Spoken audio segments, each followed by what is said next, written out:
ক্ষত বিক্ষত কৃষি জমি, মাটি কেটে ট্রাক্টরে ভরে নিয়ে যাওয়া হচ্ছে ইটের ভাটায়। হবিগঞ্জে এভাবেই চলছে ফসলি জমির উপরিভাগের মাটি কাটার মহোৎসব।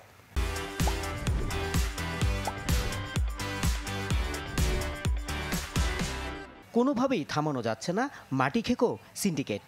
জমি উর্বরতা হারালেও অনেকটা বাধ্য হয়েই টপ সয়েল বিক্রি করছেন বলে দাবি জমির মালিকদের।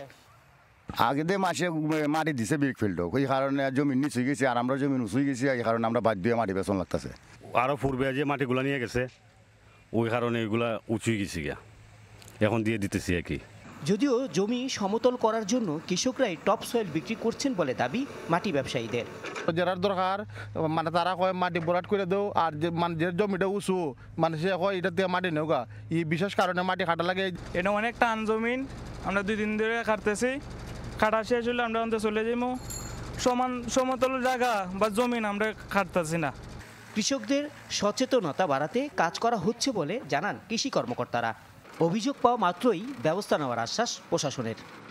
উপরের মাটিটা যদি কাটা হয় এইটা কৃষি জমিতে আমাদের বিরাট একটা প্রভাব পড়ে, বিশেষ করে সয়েল ফার্টিলিটি কমে যায়, জমির উর্বরতা কমে যায়, ফসলের ক্ষেত্রে বিরাট একটা কিন্তু আমাদের প্রভাব পড়ে। বিগত 1 মাসে আমরা 8টা মামলা করেছি এবং জরিমানাও অনেক টাকা জরিমানা করেছি। এই সংশ্লিষ্ট আইনে আমরা ব্যবস্থা নিচ্ছি। আশা করি আমাদের তৎপরতা আছে, এটা যারা এই অসাধু কাজগুলো করছে তারা নিবৃত্ত হবে। সদর ও বাহুবল উপজেলার অন্তত 30টি স্পটে দেদারসে চলছে মাটি খেকোদের দৌরাত্ম্য। Desk report, channel 24।